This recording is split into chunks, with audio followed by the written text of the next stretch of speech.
So let's Okay. kick it off. I Cool. have, as you might imagine, a bit of a list. Yes. And Good. when part of that's based on the things you asked about or wrote about in your latest email. So Good. the so in, I'm going to kind of do a mashup of what you were talking about and what I have in mind. And if you think I'm missing any of the details that you wanted to address, just let me know. Okay. The first thing uh, is to do with the easy thing, because I was going to say let's just go by the let's just go by what the data show us. You guys had really good success with basically traditional experience points, and you had less success or variable success with the inspiration mechanic.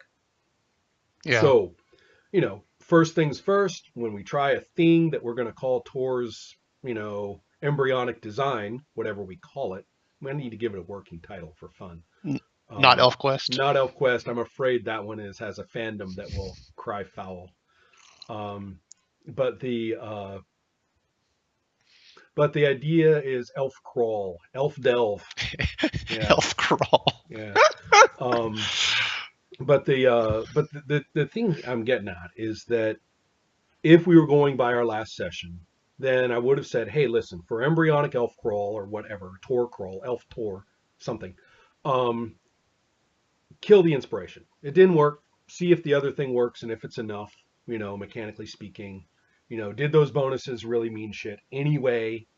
How nosebleed were those bonuses for what we're after? Were they really very strategic of any kind? Blah, blah, blah, blah. Right? I mean, that's I would have said just can it. Inspiration. Right. But for Yeah. purposes of the next round, I mean, we're not locked in or socked in with the design. We're just talking about what you want to play at this moment based on what's been working and ideas you may Yes. have. So, Yeah. but then Ram had to go and provide a rocking, awesome, amazing idea, which you get to test today with your 14-year Mm-hmm. olds. Yep. And I just wanted to go over some of the details of it because what I'm going to suggest is a mashup of what he said and what I said, Cool. um, which is that, first of all, such points are available and they should be for, I think, something gained. He noticed that his were gained through a tangible thing, failing a roll, not He just, well his were yeah. for actually for success in the roll. He didn't. I don't think so. I think if you failed a roll, you got a coin. Okay. But anyway, let's as I say, I'm talking about the mashup of what I understand and what I'm suggesting. Maybe I was wrong about that, but that's okay. You got a coin for failing the roll, I think, and then it went, however, into a big pool, uh, not into your pocket. Right. So then, when you felt the urge for a bonus, you could spend 5 points out of that pool, and the pool that they were gone, and you got your bonus. Miss or hit, you got your bonus. So, and they were gone as far as I can tell. I mean, it's not like if you failed, they went back in the pool or anything like that. Right. So double check on the success or fail. We might as well go with whatever he said. But I really like the point that it's not a one-to-one thing. That's a huge difference. That the inspiration was a one-to-one thing. You got a point of inspiration. You could spend a point of inspiration for a thing, and that turnover it makes it not be a resource. You know what I mean?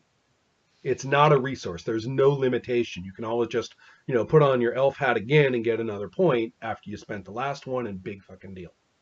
Uh-huh. Whereas here, there's a bit of a bank going on. Then there's the group pool thing, which I think is freaking amazing, which is that you're spending it not just from what you earned, you're spending it from what everybody earned. Right. Yeah, I And like that idea. and not only that, Ram had a consensus thing going on. And as he pointed out in the post, that turned out not to be like a really hard thing anyway, because everybody was kind of like good with everybody, someone scamming them whenever they needed them, kind of thing. Right. But the very fact that you can say it's not consensus is, I think, a benefit for the kind of thing you're talking about. Not that it's going to set everybody at each other's throats, but that it is going to make gaining those things a bit of a a bit of a game changer in the moment, right? Somebody, we all worked on these. We got a bunch of these points, these coins or whatever. You spent them. Maybe I was okay with you spending them, but you didn't have to ask me. You know, Right. you went and you took them, and you missed anyway. And now we don't have any, and I need some now, but we only have 2 coins in there. So it's not setting people at each other's throats, although that's what it may sound like.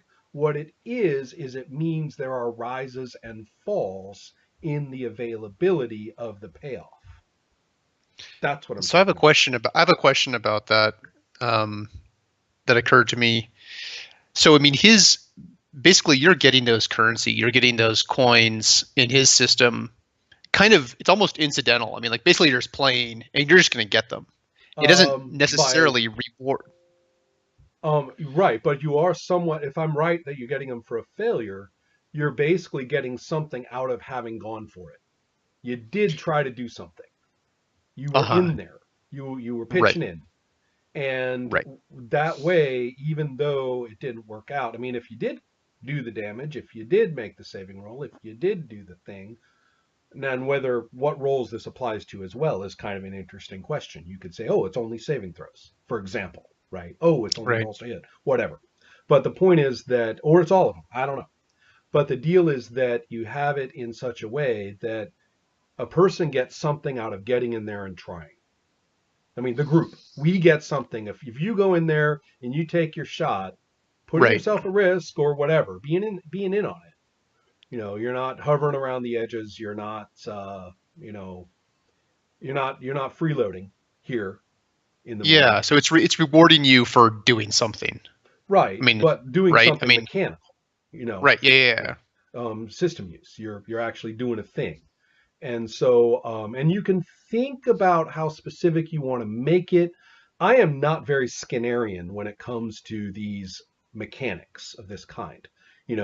The notion that, well, I want them. We've talked about this before. I want them to attack more. So okay, they get these for attacking and failing, right? Right. Let's just smooth it out and think more in terms of amounts and say, well, how many saving throws are we really talking about in a given session? How many rolls to hit are we talking about in a given session? Right. If you have 100 rolls to hit in a session and 2 saving throws, that's different than having, well, the reverse would be ridiculous most likely. So that's very different from having 20 saving throws and 50 rolls to hit.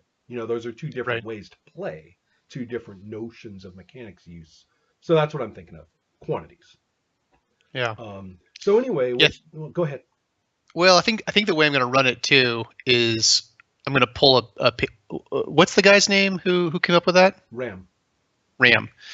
I'm going to pull a page out of his book and basically make it binary. So with the original inspiration mechanic from 5e, if you spend inspiration, you essentially get to roll another 20-sided die. And so it just kind of increases, it gives you a greater chance of succeeding at Right. whatever you're trying to do. And I think what I'm going to try today is I'm going to take a shot and just say, no, if you spend this, like you succeeded. Right. So it's And really, well, especially if you're banking it up to 5. yeah, That's exactly. actually pretty. That's a pretty good thing.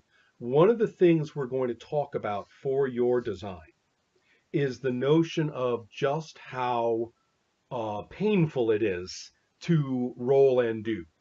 Now, okay, if it's real painful, that means there's a lot of rolling and not that much success per roll, which means you just gotta keep hammering if you want to get anything done and hope you don't get splatted in the meantime.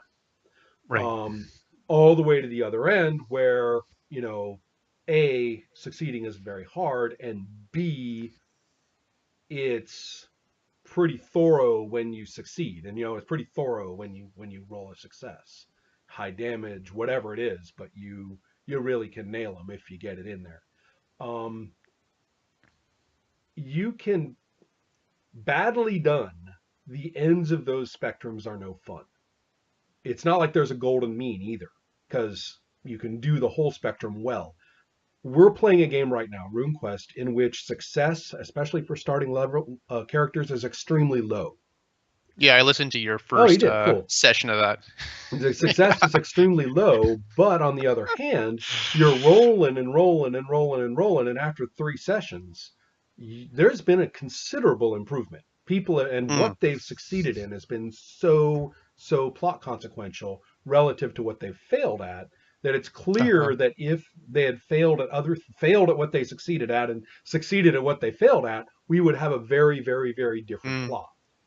You right, know, right. the So what you succeed consequences. at becomes really important. Right. And so there, in other words, it's high failure, but at least I don't know if it's the way we're doing it. I don't know if it's the qualities of the system for anybody or whatever, but it doesn't feel whiffy. Hmm, It's brutal interesting. rather than whiffy, Hmm, you know? So that's what I'm getting at. There are ways to make the whole spectrum work. And so therefore you can kind of pick where you want to be on there. And then we say, okay, how do we make that kind of spec where you are, you know? We can say a meanie, right? It's the meanie weenie spectrum, right? The in terms of success, how good you are at actually hitting the monster or ducking the dragon blast or finding the trap or whatever. How good are you anyway? Guess what? right, You got a 12%, disarm traps. Yay! right, You got to roll a 16 or better right, to hit on 20-sided die. 16 or better to hit, 12% disarm traps, D6 weapon, D4 hit points. Go thief. right, So that's pretty meany. right, Um, I didn't say it was bad. That's just that's if you play well, considering all the other elements of the system, it can happen. It can be a good play. Go all the way to the other end, and you have a weenie kind of game where everybody's pretty much making it all the time, and even when you fail, it ain't so consequential. You got plenty of soak, you got plenty of, all these things. Um, right, there are those before 3E, before third edition was adopted to be old school after all in the last few years. There was a great deal of contention between the early OSR proponents and the third edition people. And one of the big contentions was that the old D&D was appropriately meany and this newfangled, not really D&D was overly weenie. right. That particular controversy has disappeared because now everybody seems to think that third edition is really old school after all for some reason. So anyway, but enough of that. So we are looking at uh, we are looking at that issue in terms of just the way you feel that play should feel as we play, right? Just how much of this. Now it's important because of the consequences. It's important because of the consequences. If failing these roles, there's got to be more to making it through than just making the rolls. So the thing I'm trying to get at is this: what is the larger strategic context of what you're doing? You probably saw my diagram that I called the crawl. I don't No. think so. Okay. I stuck it. It's in the Dungeon World thread right now. And Okay. I plan to do a seminar on it because I suddenly realized that it's not that well known after all. Okay, the crawl, as I call it, is real simple. We talked about it actually a little bit before without calling it anything, which is that if the basic structure of play and its sense of not losing it concerns sunk cost. You go in to the scary place, and the scary place is big enough and extensive enough and disorienting enough that you got to put some effort to getting there. Even just moving along has its risks, and you're going to encounter things in it and use up your own resources that will be dangerous. Right, your Right, torches are being used up, that kind of thing, and right, you've got hit points, you've got spell reserves. You're not going to be able to get those spells back if you're now in the middle of it all. You can find things that will replenish what you've lost. Ooh, a spell scroll, right? right, A healing potion, right? There are things that can replenish what you've lost. There are also things that are new. Hey, I got this magic item. We couldn't do that before. but now I Right. can use it while we're in here. I got it. Then there's things that are really only valuable if you get them out. Right. Can't spend those in here, man. Right. Most of the time. And that's why gems were a big deal in crawl play as opposed to coins. You can carry valuable gems a lot more easily than you can carry the equivalent number of coins if you're paying attention to things like encumbrance in Right. that game. So it may sound to you as though I'm describing old school D&D. I'm not. I'm describing the crawl of which much old D&D was played in, was Mm. played Right. as. And it's not the greatest crawl game ever is Tunnels and Trolls, not any version of D&D. So the way it works though is you're in there and sooner or later you're going to have to say, when are we going back? And sometimes what you're in, you have to go through, but you at some point rather than back, right? So Right. I don't care how the digestive tract is set up. You can either go back the way you came or you can go all the way through. But the Right. deal is that either way, you have to decide when you're in exit strategy.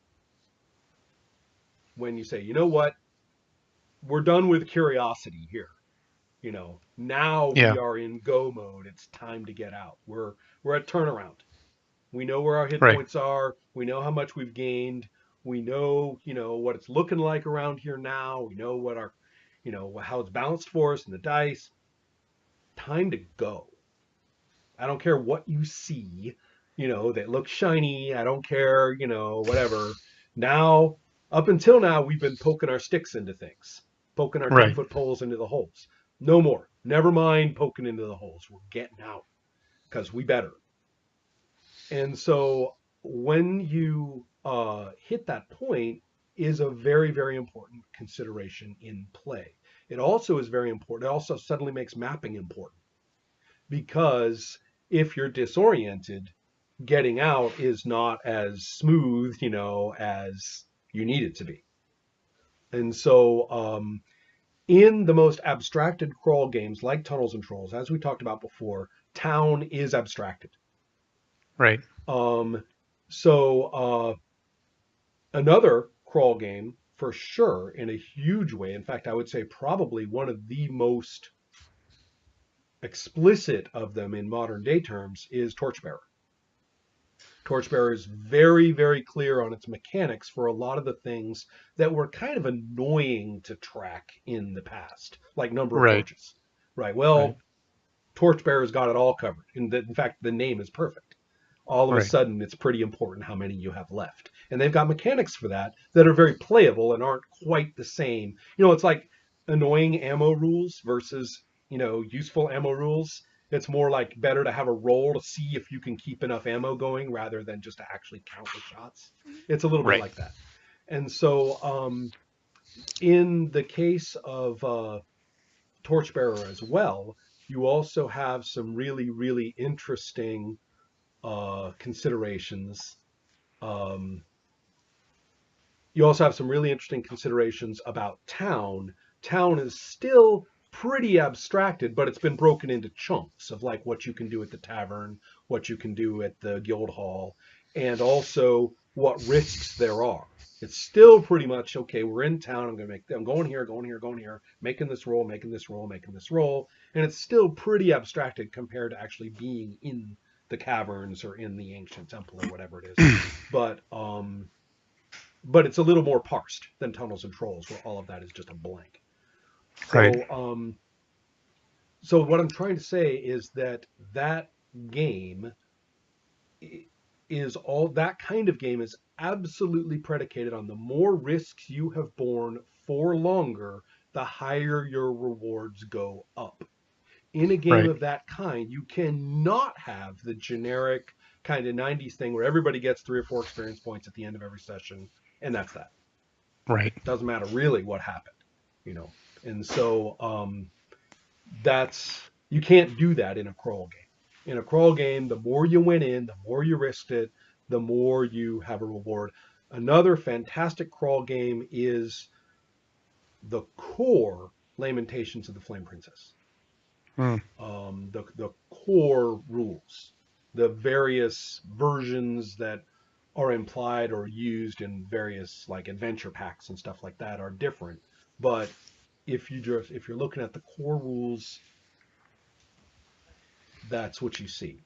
And it is Yeah, I mean, also very carefully and well parsed. You know what I mean?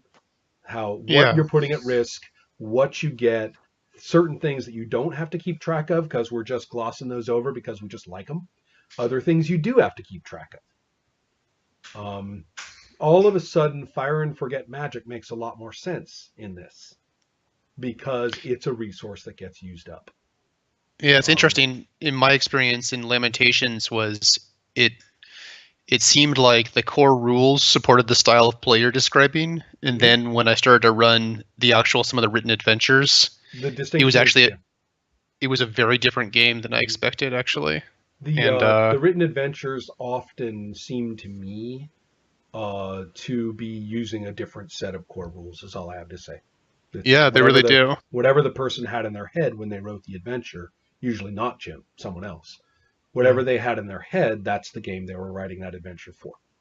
Yeah. And so the but I played Lamentations kind of out of the box, out of core rules Uh-huh. only, my own stuff that I made up, and I found that as a crawl, it was extraordinarily refreshing. Yeah, I wish I Um, had done that yeah, actually. if we're talking about strategic dungeon play, because when you said, "Hey guys," remember your pitch to your players, "Hey guys, let's play something like this where how we do in the dungeon and how we do in the town actually is a you know you can kind of get into it in terms of whether you're beating it or not. This is a Right. danger, this is a problem, this is a fix your characters are in. Can you beat it? You might not, because it's going to take some gumption to do this. You're going to have to know your characters, know the rules, that kind of thing. And so they went for it. What I was getting at was that you had pitched to your characters something that was almost beautifully put, the crawl. Hmm. We're going in, we're going to see if this thing's going to beat us or not. Right. And and when we come out, a great deal of this is we made it, we did it, we handled that, you know. Yeah. And so the key then becomes, how do you make a crawl good? If that's what you're going to do, how is it done that it is good? If we look, and I've named 3 games now that I consider to be quite good at this. And one of the things in question is that resources really have to be used up. They can be very pragmatic resources like rations, hunger and thirst, torches, like torchbearer.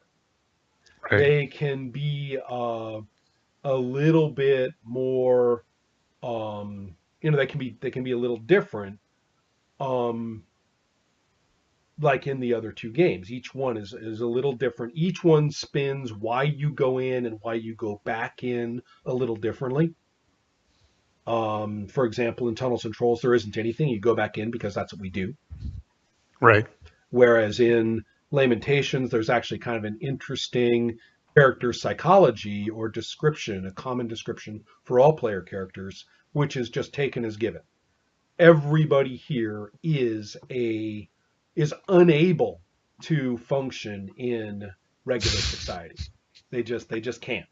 They're, for whatever reason. Maybe they need the money for some reason, or maybe they're just whacked, but they got to go in there because there ain't no other way that they're gonna make it. Right.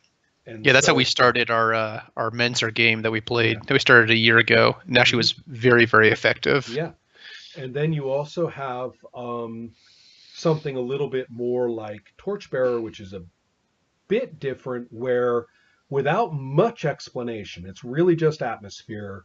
Things are so damn bleak that going and finding ancient artifacts and stuff like that is pretty important, you know. Right. So the first things first is to say, all right, the crawl in and of itself can be at first glance. Now it's everything everyone complains about with video games, and of course this is where video games got it, was from early role playing. So, but the point is, it can be fun, it can be good without being a parody of itself, although it does tend to lend itself to black comedy. but Right.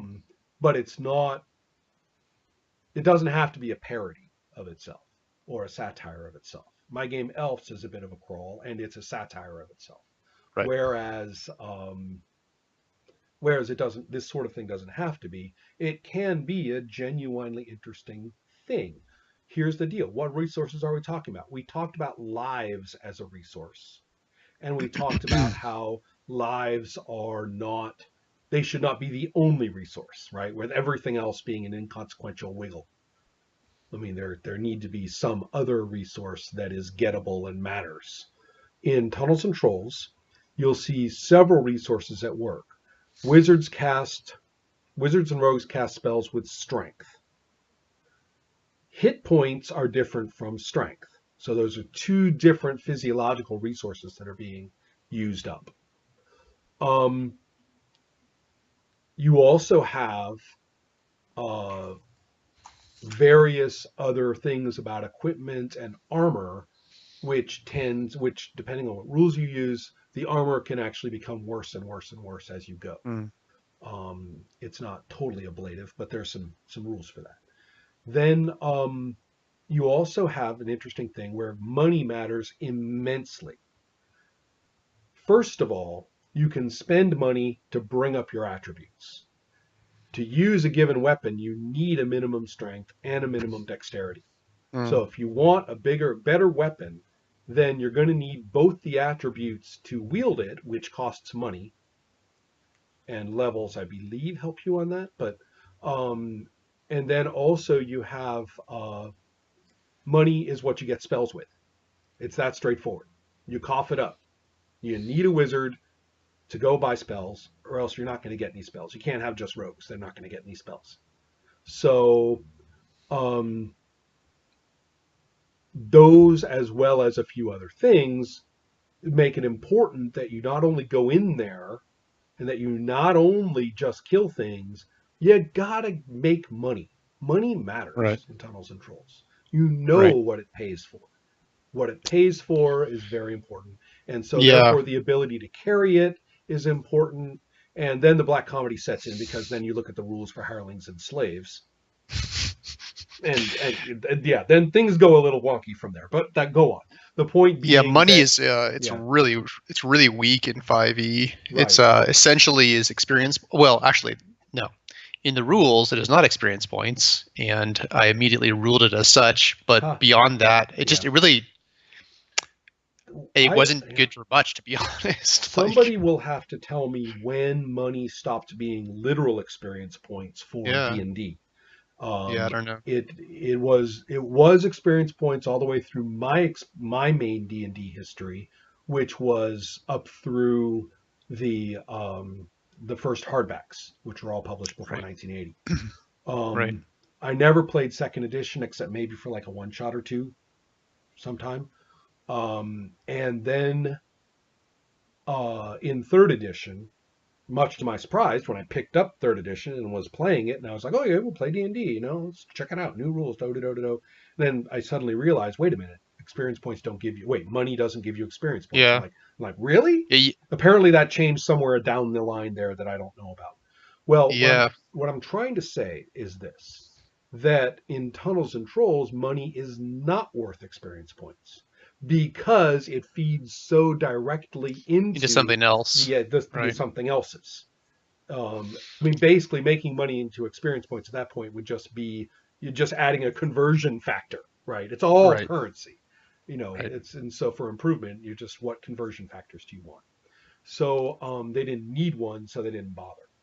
So there really isn't a philosophical difference between money being worth experience points or not. It's all just a matter of how you want, whether you need to have that step in there. Um, So we have just a few minutes left here, right. and that is all super interesting. Yeah, I'm definitely thinking about like resources a lot, and it's Mhm. reminding me like how money is a resource, and as we've been playing, has been really kind of fuzzy and could If it's definitely be ramped not, up. well, it may not be though. Remember, we're talking about what's been fun for your group. So what I'm saying is if you want that to be one of those relatively abstracted things, it can be. Yeah, You see, I'm talking about options. And so recognizing what other games have done shows you which ones have turned up those different options harder than others. Yeah. In Torchbearer, you have an intrinsic skill improvement based on your failed and successful rolls. Right. You don't have to go and buy training or level up in order to improve your skills. You're doing it by doing it. So therefore, um, improving your, I mean, what I'm saying is that different games put different ways to improve at different points of play, of different points of attention. You know, in Tunnels and Trolls, never mind your, you know, how am I going to put it? Never mind that, because you get experience points, especially for saving rolls, but you don't get experience points for example, attack rolls or searching for traps rolls or anything like that. So, actually, searching for traps is a saving roll in Dungeons in that game. But what I'm saying is that the ordinary dungeon activity, which is to try to hit the thing, there's no intrinsic skill improvement built into that. That's all. You Mm. worry about that with levels later, after Right. you get out. So I'm saying it's all dependent on where you want that stuff to be. There's you can parse it however you want. What resources, what kinds of improvements, when do they occur, and how nosebleed is this anyway relative to getting in and getting out. Um, Right. so those are sort of the core variables. We also have the larger picture of what's fun about this in pure fictional terms. Really want to know more about those elf politics, really want to know more about how you guys in that particular game, how did characterization and investment in this character turn into a blazing drive to go back in there? Right. That's what we need to focus on, because that's the fun, right? The crawl in and of itself isn't funness, but it is a cool strategic context for the fun. You know, Right. that's the and it's and the trouble too is that just having a game set in a dungeon, that doesn't make it the crawl, Right. right? Also, whatever tropes you want of elves and dwarves or whatever, none of that makes it a crawl.